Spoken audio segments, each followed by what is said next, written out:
Y bueno, el de venir acá,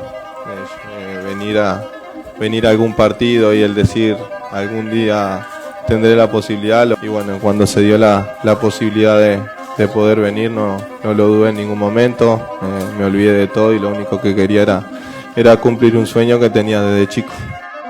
Luis Suarez a signé au FC Barcelone dans une pluie de sourires. Il y est devenu une légende, puis il a été dégagé du club comme un traître. Mais le plus triste, c'est qu'il n'est pas le seul. Manque de respect.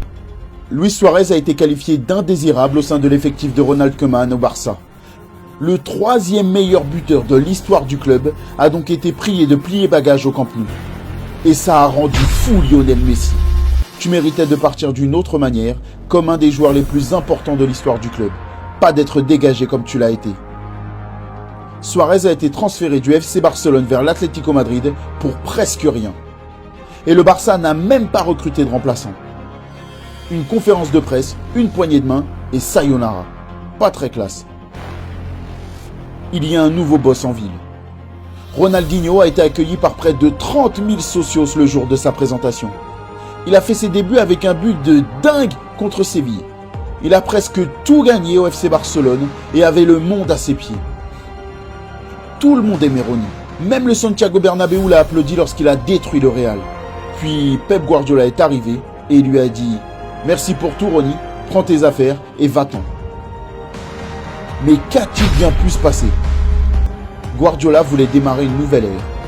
Take the ball, pass the ball, take the ball, pass the ball.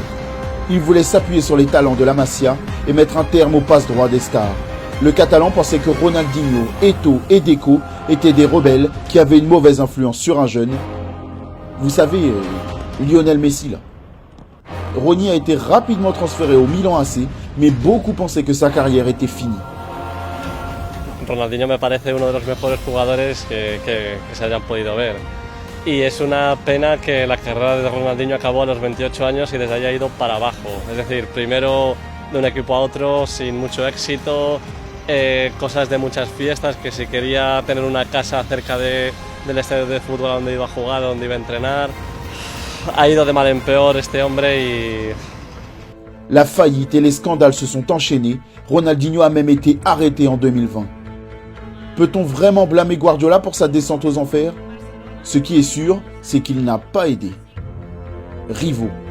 Rivaldo était un magicien brésilien adoré des Catalans.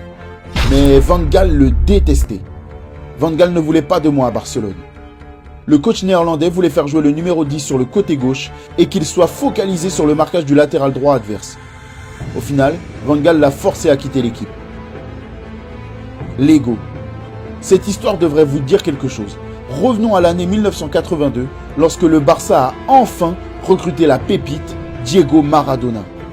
Le jeune Diego était l'espoir le plus prometteur du monde du football.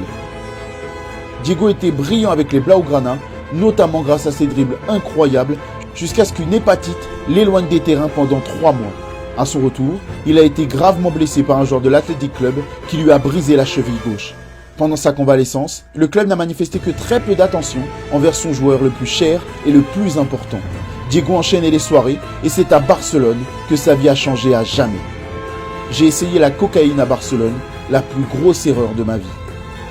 Maradona est revenu de blessure et a remporté la Coupe du Roi pour le Barça dans un match contre l'Athletic qui a fini en bagarre entre les deux équipes.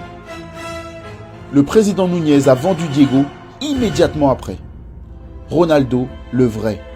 Le FC Barcelone a eu Cruyff, Maradona, Messi, Ronaldinho et Ronaldo. Le phénomène n'a disputé que la saison 96-97 au club, marquant 47 buts en 49 matchs, avant d'être vendu à l'Inter l'année suivante. Malheureusement, il est devenu une légende, mais pas à Barcelone comme il l'aurait dû. Une fois encore, le coupable était Núñez, le président du club. J'avais signé ma prolongation de contrat à la fin de la saison, puis je suis parti au Brésil. 5 jours plus tard, ils m'ont appelé et m'ont dit que le contrat ne tenait plus. Je voulais rester, mais le club ne me valorisait pas assez. Selon son agent, il avait signé un contrat qui a été changé le jour suivant. Comme le Barça n'a pas tenu sa parole, l'agent en question a fait en sorte de trouver un autre club pour le Brésilien. Ces 5 cas ont une chose en commun, ces 5 légendes étaient sud-américaines. Est-ce que le Barça a quelque chose contre les talents sud-américains? Ou est-ce que le club est un peu trop direct lorsqu'il s'agit des fins de relation? Peu importe. L'Institut, qui se dit être plus qu'un club, aurait bien une chose ou deux à apprendre en ce qui concerne le respect.